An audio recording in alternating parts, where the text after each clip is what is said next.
la tête avec des commémorations sans nous dire quel était le problème le plus important de cette guerre, à savoir qu'est-ce qui s'est passé dans cette guerre qui a changé la face du monde. Première chose, c'est que c'était la première fois que l'humanité connaissait un conflit qui s'est embrasé tout autour du monde. Mais avant que ce conflit ne s'embrase tout autour du monde, contrairement à ce qu'on vous apprend à l'école, contrairement à ce qu'on vous fait croire en vous disant « Ah, la Première Guerre mondiale a débuté en 1914 », non, c'est pas vrai. La Première Guerre mondiale est devenue mondiale qu'en 1917. Donc, en 1914, la Première Guerre mondiale, elle est locale. C'est une guerre qui implique l'Allemagne, donc jeune pays, né en 1870 après sa victoire sur la France. Et ce pays donc dispose d'une population très homogène, dispose d'une industrie très puissante, a des banquiers qui sont très influents, et donc décide pour asseoir en fait leur domination sur l'Europe, puisque à cette époque l'Allemagne représente le pays le plus puissant. Donc il faut maintenant arriver à aller jusqu'au bout du raisonnement et donc déplacer ce qui était le pôle économique européen depuis quelques siècles, à savoir la City, donc la place forte de Londres, de l'économie londonienne qui gérait donc non seulement une grosse partie de l'économie européenne, mais également une grosse partie de l'économie liée aux colonies. Donc ça s'étendait sur une bonne partie du monde. Et les Allemands, qui avaient aussi des colonies, eux aussi une industrie puissante, eux aussi un peuple très homogène et bien un État beaucoup plus grand, avec une population beaucoup plus dense, s'est dit, bon bah maintenant il faut aller jusqu'au bout, essayons de faire en sorte de déplacer le pôle économique, ce qui paraît logique, déplaçons le pôle économique qui se trouve à Londres et mettons-le à Berlin. C'était ça le fondement de la Première Guerre mondiale. Les Anglais n'ont pas voulu se laisser faire, donc pendant quelques années avant la Première Guerre mondiale, parce que ça a démarré avant, faut bien comprendre que ça ne s'est pas passé comme ça en quelques semaines en 1914, non, ça avait démarré longtemps avant. Donc des jeux d'alliance s'étaient faits, et ce sont ces jeux d'alliance qui ont fini par précipiter en réalité le début de la Première Guerre mondiale.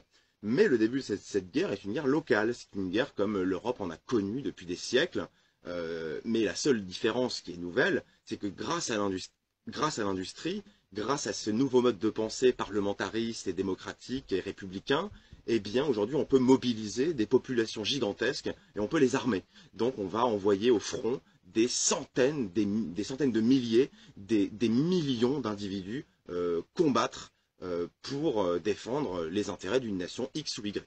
Donc voilà, la Première Guerre mondiale se déclenche et jusque-là, bon bah c'est un problème local, mais survient quelque chose d'assez extraordinaire. Ça s'est passé donc en 1917, le 2 novembre pardon, 1917, où ont été signés les accords de Balfour.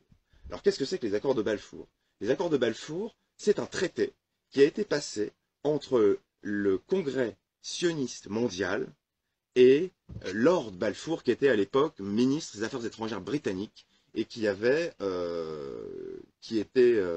donc, selon le contexte de cette année 1916, qui était acculé, puisque les troupes franco-britanniques étaient pulvérisées sur tous les fronts et que les seuls endroits où les Anglais ou les Français arrivaient encore à tenir tête à leurs adversaires, ce n'était certainement pas aux Allemands ni aux Autrichiens, c'était plutôt sur le Proche-Orient et l'Orient, où il y avait des fronts avec l'Empire ottoman qui était allié de l'Allemagne.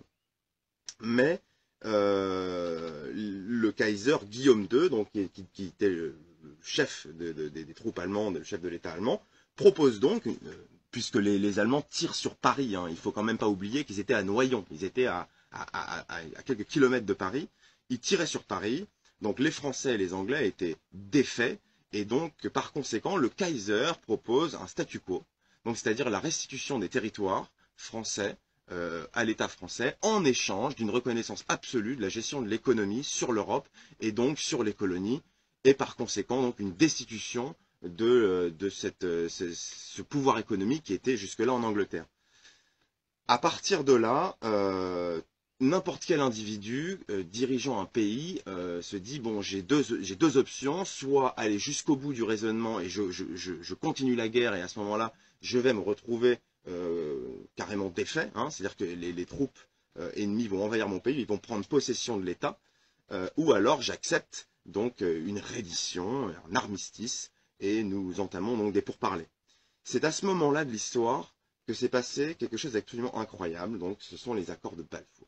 Les accords de Balfour, c'est quand la Confédération sioniste mondiale est allée voir Lord Balfour, donc dans le courant de l'année 1916, à la suite de quelque chose d'encore plus étrange qui s'était déroulé, qui était le télégramme, le mystérieux télégramme secret envoyé par le ministre des Affaires étrangères allemand, M. Arthur Zimmermann, aux États-Unis, donc à l'ambassade allemande aux États-Unis, pour suggérer au Mexique de déclencher la guerre contre les États-Unis aux côtés de l'Allemagne.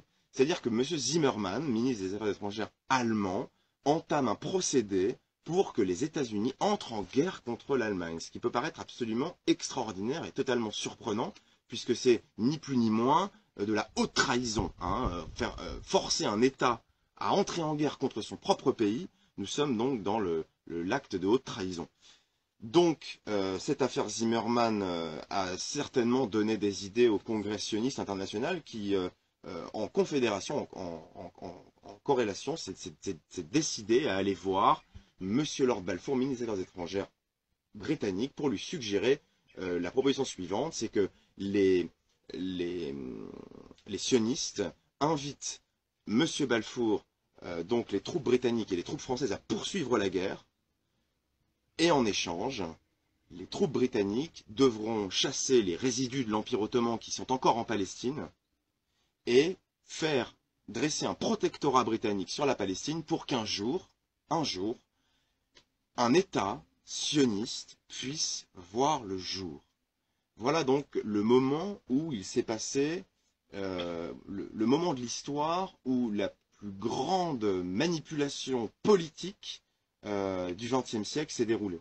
Le 2 novembre 1917, l'accord est passé entre les autorités franco-britanniques et la Confédération sioniste pour faire entrer les États-Unis dans la guerre et donc faire en sorte que la France et l'Allemagne n'aient pas à accepter ce statu quo proposé par le Kaiser Guillaume II. Alors moi j'ai une question, c'est qu'à l'école on nous apprend que voilà, les États-Unis sont rentrés en guerre, mais on nous parle de tensions qui étaient préalables à ça. C'est-à-dire que les États-Unis, elles n'étaient pas déjà d'accord pour la guerre, enfin elles n'étaient pas déjà du côté des Alors Anglais. non, les États-Unis n'étaient pas pour la guerre. Le peuple américain était défavorable à une entrée en guerre. Et mieux que ça, c'est-à-dire que le gouvernement et le peuple américain soutenaient ouvertement l'Empire allemand. Alors pourquoi les Américains et le peuple américain soutenaient l'Empire allemand? La réponse est très simple. C'est parce qu'en 1905, en Russie, s'est déroulé un putsch anti-royaliste mené par les bolcheviks qui a tourné à la catastrophe. Et ces bolcheviks, ces communistes, ont été chassés de Russie, puisque le tsar a usé d'une répression extrêmement féroce contre ces putschistes bolcheviks. La majorité de ces putschistes, de ces bolcheviks, étaient très souvent d'origine juive. Donc ce n'est pas ici un acte antisémite que de dire que ces bolcheviks étaient à 98% d'origine juive. C'est un fait historique et nous en avons pour preuve le fait que de nombreux juifs russes, fuyant donc la répression du tsar, se sont rendus en Allemagne et ils ont été protégés par l'Allemagne. Ces gens donc, cette communauté juive très puissante, allemande maintenant, qui avait en partie déménagé aux États-Unis parce que les États-Unis offraient d'énormes opportunités sur le plan du développement personnel et professionnel, la majorité des juifs américains, qui étaient propriétaires en grande partie des grands médias et donc par conséquent de la presse, donc de la pensée américaine, soutenaient ouvertement la politique du Kaiser. Ils étaient favorables à ce que l'Allemagne batte l'Angleterre et la France pour que cette puissance économique se déplace à Berlin. Ils étaient d'accord. Ah bon? Mais ce qui s'est passé, c'est que la Confédération sioniste, elle, qui était déjà très puissante dans la communauté juive internationale, cette Confédération sioniste a réussi à convaincre la communauté juive en général de participer à une entrée en guerre des États-Unis contre l'Allemagne parce que l'Angleterre avait les moyens militaires politique d'envahir la Palestine et donc de s'emparer de Jérusalem. C'était ça le point névralgique des accords de Balfour.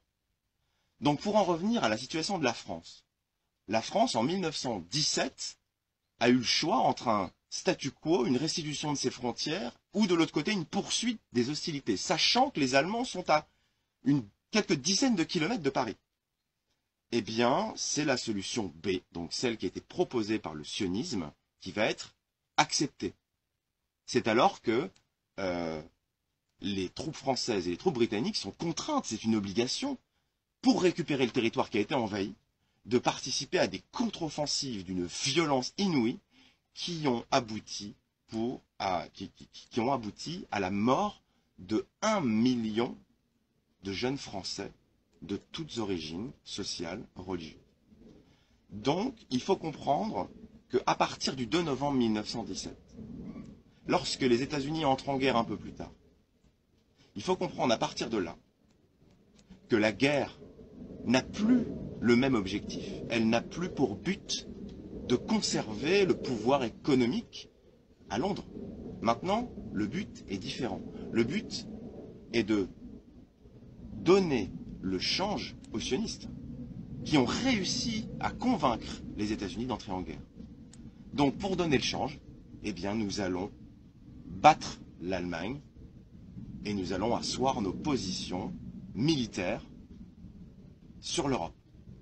Pour ça, nous avons eu plus d'1 million de martyrs.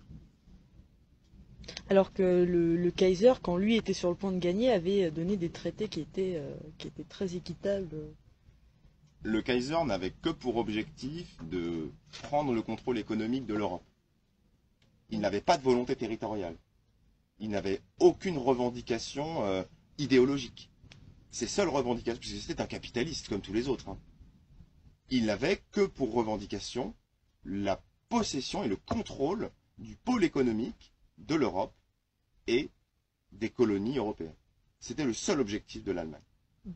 Parce que, en fait, pourquoi les Anglais et les Français, ils ont coopéré alors que le Kaiser, il leur proposait de récupérer leurs frontières, bon, mis à part l'Alsace-Lorraine, mais quel était leur intérêt dedans, de coopérer justement avec les sionistes? Mais l'intérêt de coopérer avec les sionistes, c'est que depuis le milieu du 19e siècle, ce sont les sionistes qui impriment la monnaie dans le monde. La majorité des émetteurs de la monnaie sont des individus qui ont prêté allégeance à l'idéologie sioniste. C'est-à-dire que le sionisme n'a pas seulement une forme politique. Elle a une forme beaucoup plus insidieuse et qui est une forme commerciale, qui est une forme idéologique et qui est une structure économique globale. Ce sont ces individus qui impriment la monnaie la plus répandue dans le monde, à savoir le dollar. Donc à partir de là, il était plus sage, selon les critères des démocraties, de suivre l'idéologie sioniste, donc ceux qui contrôlaient l'économie et qui la contrôlent encore à l'heure actuelle, que de partir dans un avenir incertain. Alors maintenant, ce qu'il faut aussi rappeler, c'est qu'à la suite, donc, les accords de Balfour ne sont rendus publics qu'en 1919. C'est-à-dire que les peuples découvrent enfin pourquoi ils se sont battus. Puisqu'il y a une question qu'il faut se poser qui est quand même assez extraordinaire, mais qui a gagné la guerre? La France n'a pas gagné un seul centimètre carré de territoire. Il a récupéré, si on peut dire, l'Alsace et la Lorraine, mais il aurait pu la récupérer d'une manière différente. Et l'Allemagne n'a rien gagné non plus. Nous n'avons pas envahi l'Allemagne. Nous n'avons eu aucun contrôle réel sur la politique allemande suite à la Première Guerre mondiale. Et à l'heure actuelle, on peut faire le bilan aujourd'hui, un siècle plus tard, ni les Allemands, ni les Français n'ont gagné cette guerre. Les seuls qui ont été victorieux et qui ont réussi à obtenir quelque chose de ce conflit, ce sont les sionistes. L'État d'Israël a été construit sur le martyre de plus d'1 million de soldats français qui ont été escroqués, qui ont été trompés. Et pareil pour l'Allemagne. Les 2 millions d'Allemands sont morts pour la gloire d'Israël, pour qu'Israël puisse exister. Et quand je dis ça, je ne dis pas que l'État d'Israël aurait dû existait tout de suite après la victoire. Il y avait encore des détails géopolitiques à régler, et par conséquent, il fallait patienter quelques décennies, mais patienter, il s'agissait de patienter juste pour créer l'État en lui-même, avec ses institutions, avec son drapeau. Mais les colonies sionistes étaient déjà mises en action à partir de 1920. De 1920 à 1948, il y a eu énormément de juifs qui sont partis en Palestine sous protectorat britannique parce que les Anglais avaient un pouvoir militaire et qui pouvaient protéger les colons sionistes qui deviendraient plus tard des Israéliens. Donc les colonisations, la colonisation de la Palestine par le sionisme a commencé en 1920-1921.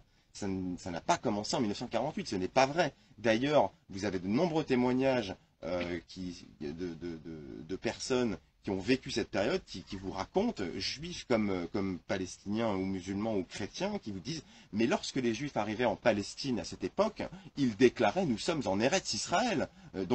Ils parlaient aux Palestiniens en leur disant, voilà, nous sommes revenus chez nous, et cette terre s'appelle Israël.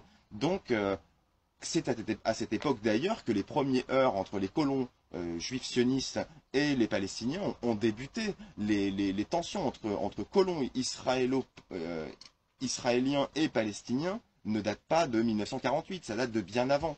Donc on peut tout de suite en déduire que ce projet, en réalité, était mûrement réfléchi et qu'aujourd'hui, un Français, s'il a quelque peu de conscience et de morale, se doit d'être antisioniste. Même si l'État d'Israël n'existait pas, un Français devrait être antisioniste suite à ce qui s'est passé lors de la Première Guerre mondiale. Même si les plans avaient échoué, même si quelqu'un avait réussi à enrayer la création de l'État d'Israël, aujourd'hui, un Français doit être antisioniste parce que nous avons tous des gens de nos familles qui sont morts dans les tranchées de manière odieuse et qui sont mortes pour qu'un État criminel, assassin, meurtrier et illégitime puisse exister. Donc il est de notre devoir d'être antisioniste. C'est une question de bon sens.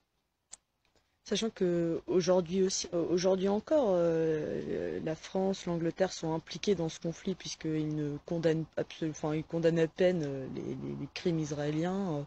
Et à entendre les infos françaises, on a l'impression qu'il s'agit d'un combat d'égal à égal, quoi. Ils entretiennent un assez gros flou.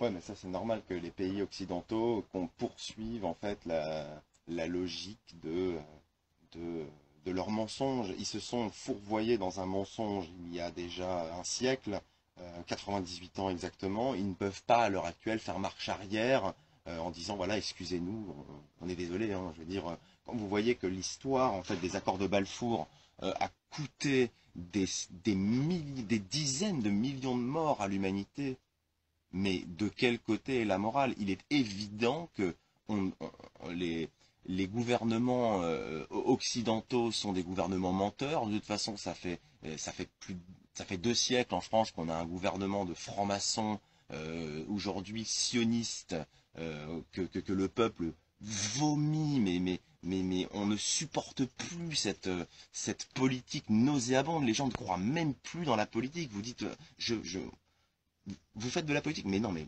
qu'est-ce que c'est que ça, la politique? Mais on préfère aller faire la fête, on préfère aller picoler, on préfère aller faire n'importe quoi d'autre que de s'intéresser à l'avenir de notre pays. C'est-à-dire qu'aujourd'hui, on en est arrivé à un tel point que lorsque ces dossiers ressurgiront, parce qu'ils vont ressurgir, hein, il faut pas croire, c'est pas parce que le peuple à l'heure actuelle est hébété, crétin et qu'il est complètement à l'ouest par rapport à ce qui se passe autour de lui qu'un jour il ne va pas y avoir une génération, et d'ailleurs elle est en train d'arriver cette génération, qui va à un moment donné dire stop, on en a marre. Hein, ça ne peut pas continuer comme ça. Et quand on dira stop, on en a marre, le problème est qu'on sait très bien que l'État va développer, pareil, hein, pour continuer de couvrir ses crimes et ses mensonges, va augmenter la violence répressive, mais il ne faut pas qu'il s'y trompe. Hein. On va, à un moment donné, on emploiera des méthodes qui nous permettent de nous exprimer de la même manière que vous. Si demain vous sortez des armes, mais on ne se laissera pas tirer dessus. On se laissera pas faire. Il faut le comprendre, ça. Hein? Et il faut que vous compreniez que les gens qui sont dans la police, les gens qui sont dans l'armée, refuseront de tirer sur leur propre peuple. Ils se sont engagés pour défendre la France. Donc ils refuseront de prendre les armes, ils refuseront de tirer. Alors quelques-uns tireront, il n'y a pas de problème. Mais la plupart déserteront et rejoindront les rangs de la Révolution. Donc faites très attention. Arrêtez de mentir. La meilleure chose que vous pourrez que les hommes politiques à l'heure actuelle pourraient faire, c'est fuir la France. Fuyez, loin, partez vite. Vite, sauvez vos vies. Alors, quand tu parles justement de violence, ça me fait penser à la manifestation pro-israélienne qui a eu lieu il y a 2 jours, où il y a eu, d'après les sources de presse, entre 4500 et 6000 personnes, ce qui est assez ridicule comparé au nombre de personnes qu'a réuni les manifestations manifestations pro-palestiniennes. Et justement, qu'est-ce que tu as à dire du fait que pendant la manifestation, les pro-israéliens criaient « On est tous LDJ », alors que la LDJ, c'est quand même un groupe presque quasi terroriste. Hein. Ils ont Alors poignardé déjà, quelqu'un il n'y a pas longtemps dans une manifestation. déjà, il faut comprendre une chose très simple. Oui, effectivement, il y a eu des manifestations pro-israéliennes.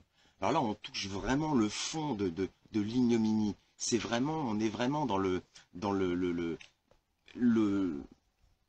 relent de vomi. C'est vraiment infect. Pourquoi? Parce que lorsque le peuple français, qu'il soit d'origine étrangère ou non, hein, quand le peuple français va soutenir le peuple palestinien, c'est quoi le message? Le message, c'est nous ne tolérons pas qu'une nation, telle qu'elle soit, vole un peuple de sa terre. D'accord? Ça, c'est le premier point. Parce que j'ai énoncé que, voilà, l'histoire de la Palestine, c'est quand même un complot réalisé par des banquiers mafieux, hein, qui se sont emparés d'un pays. C'est ça la vérité. D'accord? Donc, quand on voit aujourd'hui que le peuple français soutient la Palestine, bah oui, c'est normal. Nous soutenons les victimes contre les voleurs, les victimes contre les criminels. C'est évident. Je veux dire, comment ne pas soutenir une femme qui se fait violer? Évidemment, on ne va pas soutenir le violeur. Celui qui soutient le violeur est la dernière ordure. Aujourd'hui, soutenir l'existence même d'Israël, c'est révéler révéler sa personnalité ordurière et méprisante pour l'humanité. Parce que quelqu'un qui soutient Israël aujourd'hui, c'est quelqu'un qui méprise l'humanité dans son ensemble. Quand on voit 4000 ou 5000 pro-israéliens, mais qu'est-ce qu'ils foutent là? S'ils sont israéliens, qu'est-ce qu'ils font ici? Qu'ils aillent se faire tirer dessus par le Hamas, hein? Qu'ils y aillent. Si nous, demain, l'État d'Israël venait nous agresser là, bien sûr qu'on se défendrait comme eux, de la même manière, comme nos grands-parents l'ont fait en 40, dans le maquis, bien sûr qu'on leur tirera dessus. Vous croyez quoi? Vous croyez où, là?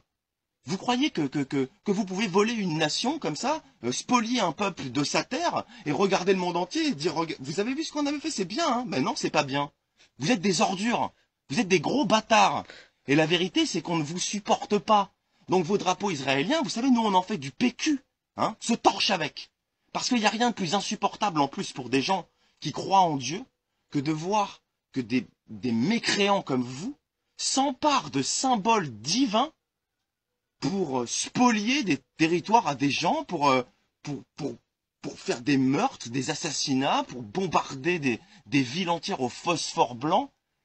Mais, je veux dire, si Hitler était une réaction à votre projet, alors méfiez-vous, hein, parce qu'on va redevenir, on va redevenir un peu hitlérien, quoi. Je veux dire, il y a un moment où vous allez vous chier dessus, et vous aurez raison de le faire. Et là, ce sera pas la peine de faire la victime, parce que grâce à Internet, grâce à la technologie, le monde entier a vu vos crimes. Le monde entier a vu votre comportement infect. On vous supporte plus. D'accord? Donc si vous voulez manifester, allez manifester. Mais on est fiers, nous, on se marre quand on voit que vous avez 4000 personnes ou 5000 à vos manifs. C'est bien. Là, pour les nôtres, vous rajoutez un 0 derrière. Hein? Donc ça vous donnera une idée, le jour où ça pètera, ça vous donnera une idée de qui ira dans les caves. Ce sera pas nous qui irons dans les caves. Et il faudra pas venir pleurer à nous dire, ah, vous vous rendez compte, aujourd'hui on est encore une fois persécuté. Non mais, persécuté de quoi? Vous prenez le retour du bâton de ce que vous méritez parce que regardez le comportement que vous avez. Vous êtes des gens qui n'avaient aucune compassion pour le reste de l'humanité. Hein, certains des textes d'ailleurs auxquels vous vous référez méprisent les non-juifs. Alors, je ne veux pas rentrer ici dans le débat théologique, hein, mais quand vous aurez enlevé votre étoile de David de votre drapeau, ben on pourra déjà savoir un peu plus clair si une synagogue c'est une ambassade ou si c'est vraiment un lieu de culte, quoi. D'accord? Parce que si une synagogue c'est une ambassade, alors on va laisser les mosquées et puis on va rouvrir les églises, mais on va les rouvrir d'une manière très traditionnelle, quoi. Vous comprenez? D'ailleurs, ça me fait penser, parce que par rapport à la manifestation pro-israélienne qui s'est déroulée justement devant l'ambassade israélienne, et il s'avère que l'ambassade israélienne, elle a déménagé, et ça s'est fait de manière très discrète. Bah, l'ambassade israélienne était avant avenue d'Iéna. Hein. L'ambassade d'Israël, maintenant, c'est l'ambassade. Et je le tiens parce qu'il faut le signaler, c'est quand même extraordinaire. C'est quand même l'ambassade qui est la plus proche au niveau distance de l'Élysée et de Matignon. Hein. D'accord? C'est-à-dire qu'elle est maintenant... l'ambassade d'Israël à Paris, elle est dans le quartier des ministères, si vous voulez. Vous avez la rue Cambacérès, où il y a le ministère de l'Intérieur. Bah, entre le ministère de l'Intérieur, l'Élysée et Matignon, vous avez l'ambassade d'Israël, quoi. Hein. C'est bien, comme ça, ils peuvent ça va vite les communications entre eux. Hein. Au moins les choses sont claires. Hein. On sait exactement dans quel camp on doit se battre. Il n'y a pas de problème. Hein. Si l'État est contre nous, il sera contre nous. Hein. Mais on a le droit de se révolter. On a le droit de résister. Et je vous invite à vous renseigner sur le dernier article de la Déclaration des droits de l'homme et du citoyen dans laquelle il se drape pour envahir des pays du monde entier. Eh bien, nous aussi, on va l'utiliser. Et lisez-la bien. Le dernier article de la Déclaration des droits de l'homme et du citoyen. Et quand vous aurez lu cet article, vous regretterez de l'avoir mis dans la Déclaration des droits de l'homme. Vous le regretterez.